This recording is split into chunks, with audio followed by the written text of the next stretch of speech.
Hey guys, welcome to The Mom Show. I'm your host, Courtney Doyle, and this is a place I am giving you permission to not have it all together. Welcome back to the show. Today, my guest is Pamela Henkleman, and you have heard from her once before for one of our Christmas episodes that we did. And I had to have her come back because the wisdom and the fun that Pamela brings, I knew that you would love to hear from her again.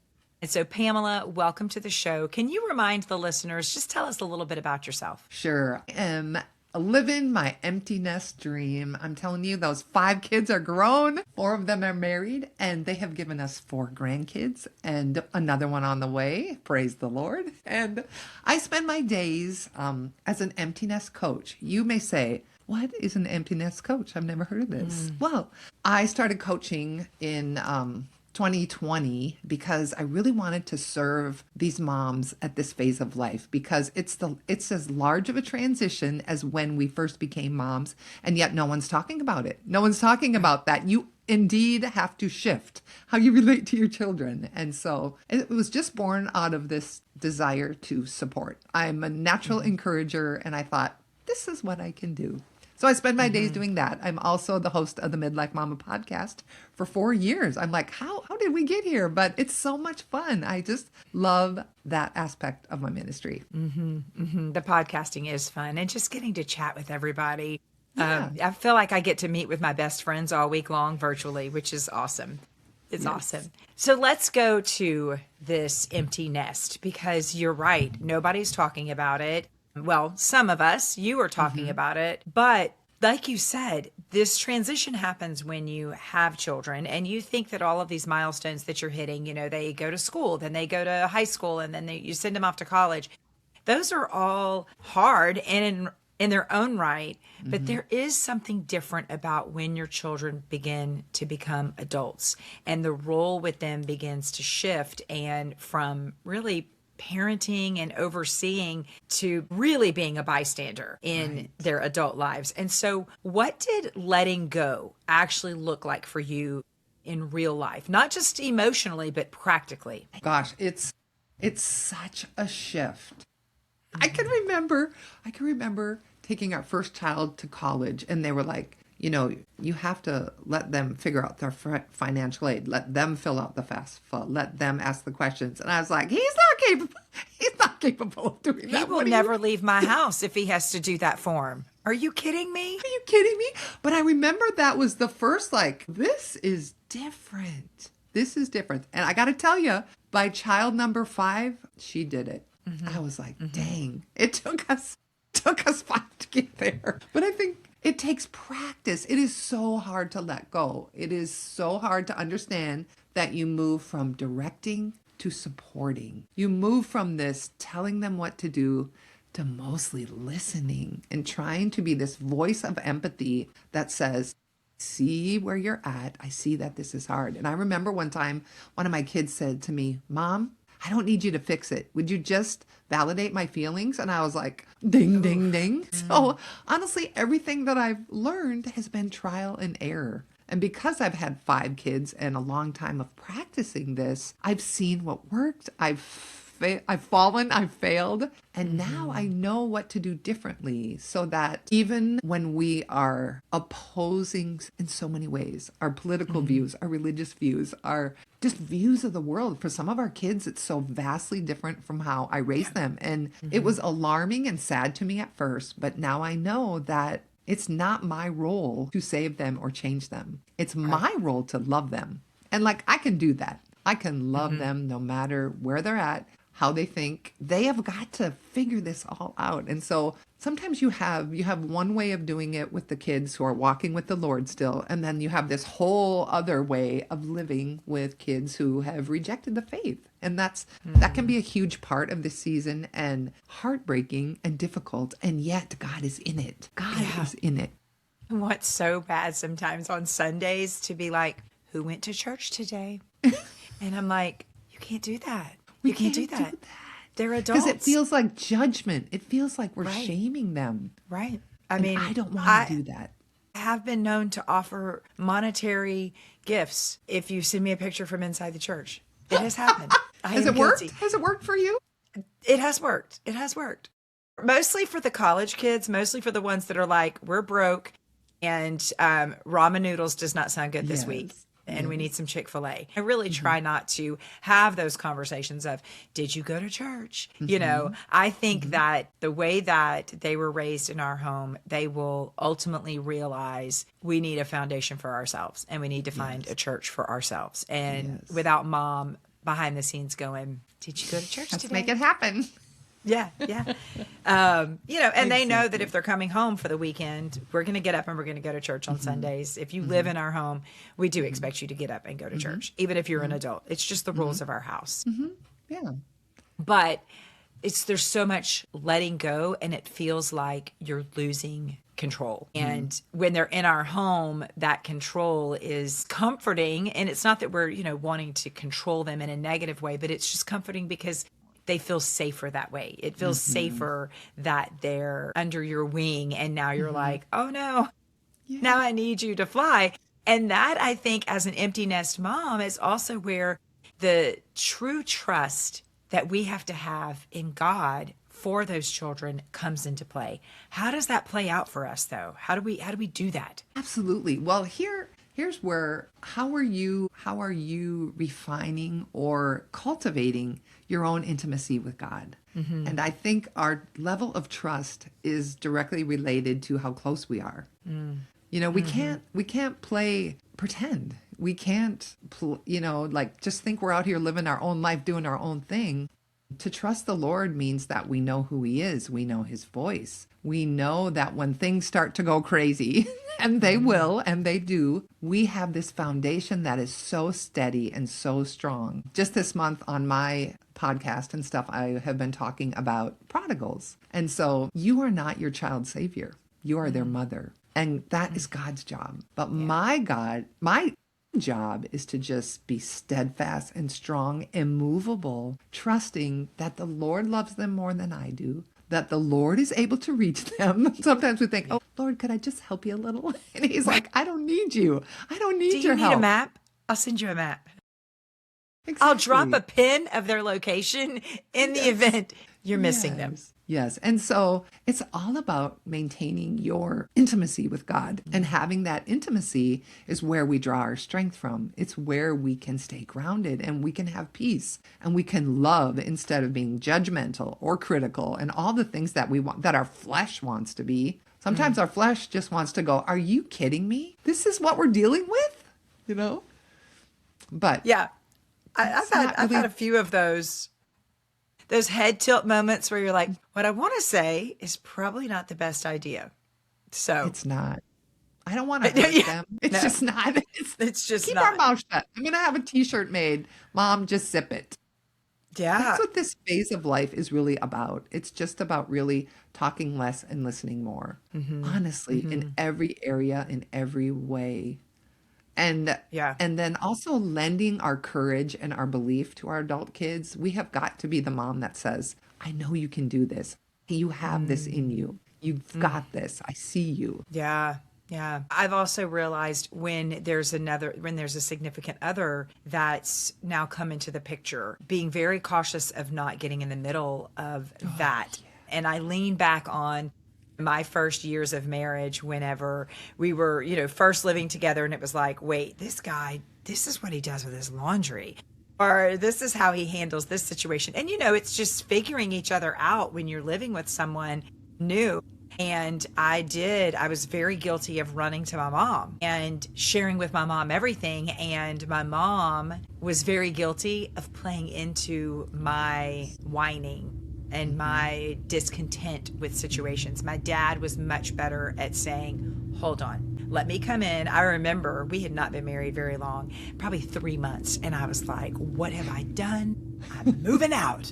And my dad showed up to our house. And my dad was a very big, statuesque man. And when he spoke with authority. And him sitting down with Scott and I saying, I think you two need to make a list. What are the things you love? What are the things that are driving you crazy? And you really need to see which one outweighs the other at this stage of the game. And those things that are maybe driving you crazy, y'all need to have a conversation on how you can, make some middle ground here, because this doesn't just end because you're having a little discontent with each other about different things. And I remember it being such great advice. So it wasn't like Daddy walked in and said, Scott, do what my daughter wants you to do kind of thing. Yes. Or Courtney, he's the man and you need to do it. It was the very, let's find a middle ground.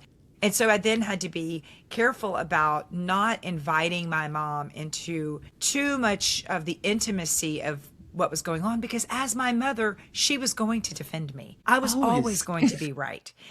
Of course. And so I've tried that now with a daughter who has a significant other and, figuring it out, and they're expecting their first baby and there's a lot happening in their lives. And so I don't want him to ever think I am always team her. I am team them as a whole. And so I do think with adult children, especially girls that are going to share with their mamas a lot more detail than a boy would, it's really important to zip it and to be that listening ear. And a lot of times if she says, this is bothering me, I just laugh. The other day, hopefully she doesn't listen to this. She sent a picture of something and she was like, why do guys do this? And so I just got up and I walked in the bathroom and I sent a picture right back. Her father does the same thing. And I said, it never ends. Honey, I'm sorry, but you possibly are with your father. They're the same. These men are the same. This is their thought process. And so that kind of stuff is fun to let her know, man, you're not alone and you're going to get through this. There's a passage that we often use in weddings, the husband shall leave his parents and cleave to his wife, and the two shall become one flesh. Now, if we don't allow that to happen and we get in the way of that, that's the harm you're talking about. Your child's spouse is now their number one. And mama has to step back and realize that this is part of God's design for family. They are now building a family, and a family can just be two, it doesn't have to be three or four. It starts on day one of their marriage. And so just honoring that is so important. Yeah. It truly is. How do we love our children deeply without holding on too tight? Well, I think that's all about expectations, because sometimes we think our love deserves a certain thing. Like if I love, then this is what will happen. And I'm finding that expectations really just lead to disappointment. And so this season of life is really about letting go of expectations, letting go of having your own way, letting go of directing it all. And so, but love is a balm that we never have to give up on. Never. But it's unconditional. There aren't conditions with it. We just give it freely and trust whatever happens, but we don't do it with strings attached. Does that make sense? Yeah. And I think that sometimes people can get confused with, well, I've done this for you, so I deserve, because I'm your mom. I spent all this time, my whole world has been wrapped up in taking care of you. And so shouldn't your whole world now be wrapped up in making sure I'm being served, I guess, or I'm happy as well, or I'm included, or whatever it may be. Because when our children begin their adult lives with a significant other, there's another mom involved. There's another family to share. Yes. And sometimes that's hard. It's very hard. A lot of times that's hard. A lot of time it's very hard. That's an adjustment. Another thing is that our adult children are not responsible for our happiness. That rests solely on us. I am responsible for I respond. If my child can't come home for Easter, am I going to have a fit? Am I going to pitch a fit and ruin everything and sulk and have the day be miserable? Well, you can do that, but how does that impact your family? Negatively every time.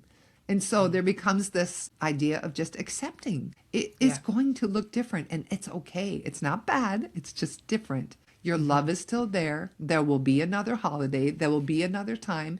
You learn to honor who is there, and you say, thank you, God, for the family that I do have around the table. Maybe it's not everybody, but I'm okay. Yeah.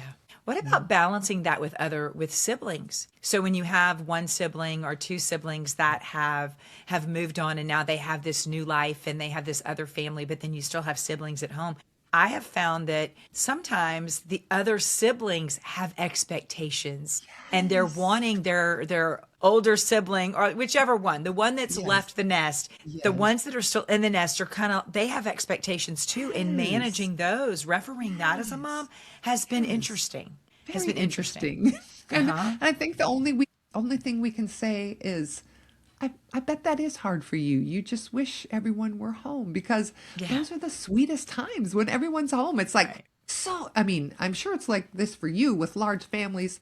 So much commotion, so much noise, so much fun, but just when someone's not there, we do miss it because it's not they bring what they bring to the family, but it just becomes just more accepting. The more we can accept and help our kids, we won't always stay the same. We will always be family, but it won't always look the same. But that's okay. There will be times when we will have sweet times of being together and it'll be lovely and we'll cherish those. But Yeah. it won't always be the same because we're adding people as your kids get married. You know, we're up to 15, we'll be 16 with grandbaby number 5. So it's like, that's a lot of people.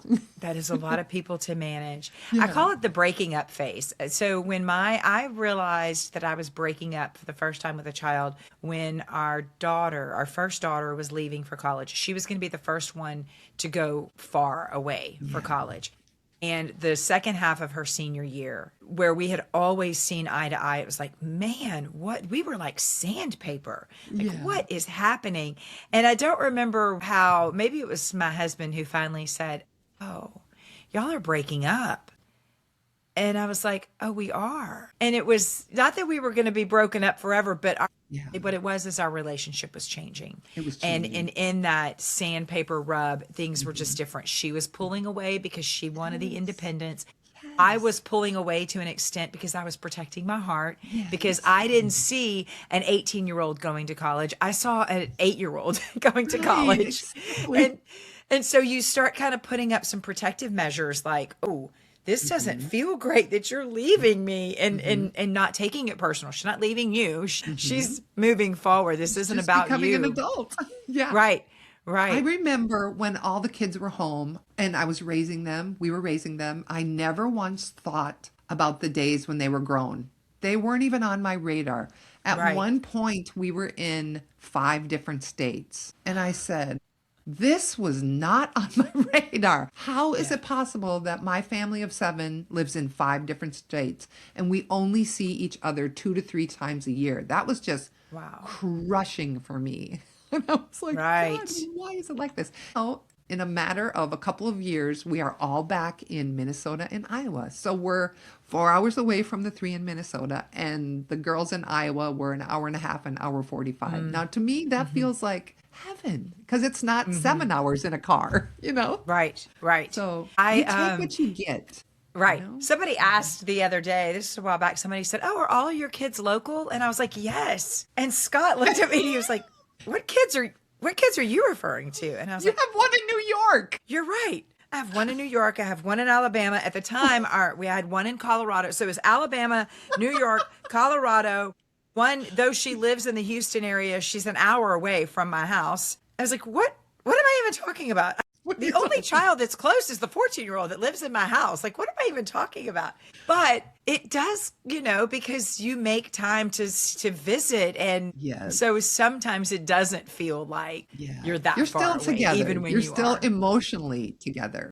You are. You are. So let's shift to the mom now. The kids are growing. Gosh, was there a moment when you realized, I don't know who I am outside of being a mom? Yes, it was. It started happening to me when number 4 graduated from high school and she went 7 hours away to college. How dare she? So rude. And then she stayed there for 8 years. Oh my gosh. The audacity. She definitely isn't getting a monetary token for going to church. So I thought, Lord, what do you want me to do? What do you want me to do with this one wonderful life that you've given me? And that's when I was like, I think I'm going to start writing. I think I'll just start a blog. I really like to encourage people. Had I ever done anything writing wise? Never. Never. Yeah. Not since my creative writing class in high school. But I was like, yeah, I think I can start a blog. So I started blogging. And then I kept dreaming about, Lord, what do you want me to do after I after these kids are out of the nest. And I'm like, I think I'd make a great life coach. And so one day I'm scrolling along Facebook and I see this ad and it said, would you make a great life coach? And I took the test and I literally pinged every single one. And I was like, I know that I'm made for this and I want to do this. And so I started, I got some training, a 12-week course. And then as I kept working on this writing dream, I went to a writing conference in Minnesota. And when I first started writing, I mostly talked about identity and intimacy with God. And I was at this writing conference and I was talking to an agent about my dreams of writing books. And I said, one will be about miracles, one will be about parenting adult kids, and one will be about being a pastor's wife. And so as I was talking to my girlfriend, she said, Pamela, I think you just need to rip off the Band-Aids and start talking about parenting adult kids and empty nesting. And that's what I did in 2021. I just ripped off the Band-Aid and off I went. And then that's when I decided to have my focus of coaching that way. And it is such a fulfilling job for me. It is. I literally love my clients. So, and I know they love you. And I started a podcast. Did I see that on the radar? Heavens no. I had zero ability with tech. I was like, I can't do anything. How can I do this? And so I struggled with that for years until I started telling myself a different story. Instead of saying I'm not smart enough for it, I started telling myself I'm a competent learner. And I started learning things. And here we are. And so God has plans for us. Motherhood was one role. We got to remember that. Sometimes we magnify that role like it was everything. Yes, it was huge. It was a huge part of our identity, but it was only one role. And God has so much more for us. This season of life is so sweet. I cannot tell you, you're not in the empty nest yet because you still have that 14-year-old. But I'm telling you, our nest emptied in 2019. And my husband and I would just walk around and say, we can do whatever we want whenever we want. I don't get it because our life was so tied to our children's schedules and all their activities. And we would just be like, I cannot believe this is our life now. So it's been very sweet. I mean, we are loving it, aside from adjusting to seeing our children less. That's all part of it. But these are the most fruitful years of our lives. We forget that 50s, 60s, and 70s can be the most fruitful years of our lives. I just turned 60, so I'm like, girl, I'm just getting started. Which is mind blowing. I do not see Pamela as 60 at all. I mean, I'm giving you 35. Well, God bless you. I think that there is a tension there. And how do you handle that tension between missing your kids and being excited about your own life again? Answer that, and then I'll tell you a little story. Yeah, I think it is a real tension. It is a real tension. I think in the early years of letting your kid go, as each child launches, there's this transitional grief that we have got to face. And so do that. Grieve it. Yes, it's okay. But don't get stuck there because God has way too much. God has way too much good for us. Everything that you learned in motherhood can be applied now in a different way, in a different framework. Give me one thing that you learned in motherhood that you're applying now. What would it be? To be tenacious. Because sometimes you're just like, this is hard. Motherhood is so hard. You just like pour out and pour out and pour out. But if you stick with it, we never give up on our kids. Did we ever give up on our kids? No, no. We didn't. Even through the hard, even through the stressful, we didn't give up. And so I can carry that same tenacity with the things that I'm doing now. Yeah, that's good. That's very good.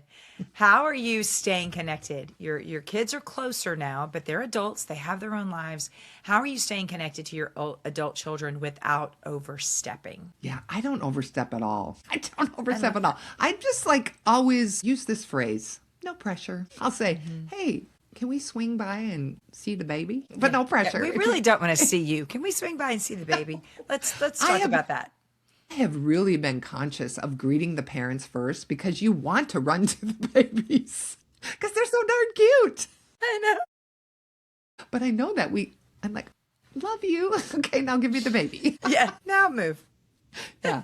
But like, I think it's so important to be respectful of their lives. Remember when you were young adults and first married and first having children, you just were swamped. And you're like, you did. I was just talking to my daughter last weekend. I said, can you think about the days when you didn't have this baby, those 5 years when you and Ryan were married and you didn't have that baby? I said, don't you wonder what you did? She's like, yeah, why did we think we were busy? We were not. No. And so, life just shifts. But I really like to be respectful. I have different communication with each of the kids. Some of them like FaceTime. One of them hates FaceTime. We have the family text, which is about the most favorite place in the world. It's where, all it's the the inside best. jokes and Yep. We have one too. The last thing I'm going to ask you to share is if there's a mom who's listening and she's totally unsure of what her purpose is outside of the role of mom, what's one step that she could take in rediscovering who she is and what God created her for outside of this season of being a mom? Right. This comes from my dear friend Susie Mile of Empty Nest Bless. And she says that just go around and ask people, what do you think I'm good at? What do you think I'm good at? Because people see things in us that we don't necessarily see because we've been living it. And so we don't even know. Sometimes we aren't aware of how God wired us, what our strengths are. But what would you say I'm good at? What do you think I'd be good at? I think that's so powerful. That. I also take my clients through a uniqueness worksheet. What really helps them see what motivates them, what kind of people they like to work with, what part of what's their story, and how is that storyline carrying through to lead them to what God has next. It's such a fun activity to go through with clients. I bet. That's awesome. I close out every show with asking, is there something that you're praying for that we could join you? And do you have a verse that you could share with the listeners? Yes, I would love prayer for my prodigals. I have some kids that they're not walking with God right now. And I just want them to return to his love. That's all. I just want them to know how deep and wide and long and high his love is, and that he sees them and he knows exactly what they need. So it's, as for me and my house, we will serve the Lord. I know it's from Joshua. That's just always been our prayer. And I know that will happen. How do you, now I've got another question about the prodigals. How do you love them well without judging or without trying to control or counsel them to coming back to the faith? Yeah. I get my cues from the prodigal's father. If you look at how he behaved, when the son came and said, give me my inheritance, I'm out of here, he didn't say, are you kidding me? No, you idiot, I'm not going to give you that. He willingly gave it. He surrendered. And then I imagine that he was just always on the lookout. I bet every day he looked down the lane and said, I wonder if today's the day. And then one day it was. And then he embraced him. He didn't say, well, what have you been doing, you idiot? Right. He embraced him and he threw a party. Yeah. One of the biggest advice pieces that I was given by somebody about the prodigal, because, we have a prodigal son, was stay on the porch. Yeah, that's it. She told me to stay on the porch. Yeah. And that was to protect my heart. And she said it was okay to protect my heart. Because she said, Courtney, you keep getting off the porch. Yeah, don't go in there. Don't go in there. Yeah. She was like, you're running towards somebody who's not ready to come home. They're not ready. Yep. And it's okay to stay on the porch and wait and trust that God will bring them back. And I thought that was great advice too, because we can, like you said, with the expectations, that's the expectation. I'm going to get off the porch and I'm going to expect you to do this. Yeah. And then when you don't, I'm brokenhearted again. Yes. And God doesn't want us to live in that brokenhearted space, because he's saying, do you trust me? Right. And he also doesn't want us to become embittered. Like, okay, God, why is nothing happening? Like, we have to guard against that too. Yeah. So it's such a multifaceted situation. Thank you so much, Pamela. I love chatting with you. We've got to do it twice just this week. I know. What a week it's been. We were in person 2 weeks ago together. We're making plans for next week, sister. That's all I'm saying. Let's do it. Thank you again. I appreciate your time. You're very welcome. Thanks so much for listening to The Mom Show with Courtney Doyle. Remember to check the show notes for any links, books, or resources that are mentioned in each episode. We want to be sure this blesses other mothers. And in order to do this, if you're listening via podcast, be sure that you like and share. If you could write a review, that would be fantastic. It helps us get in front of other moms. If you're watching via YouTube, be sure to hit that subscribe button. This way, you won't ever miss an episode. We want to make sure that we increase our reach to other mothers who need a little encouragement, a community, and a whole lot of Jesus. We're so glad you're here.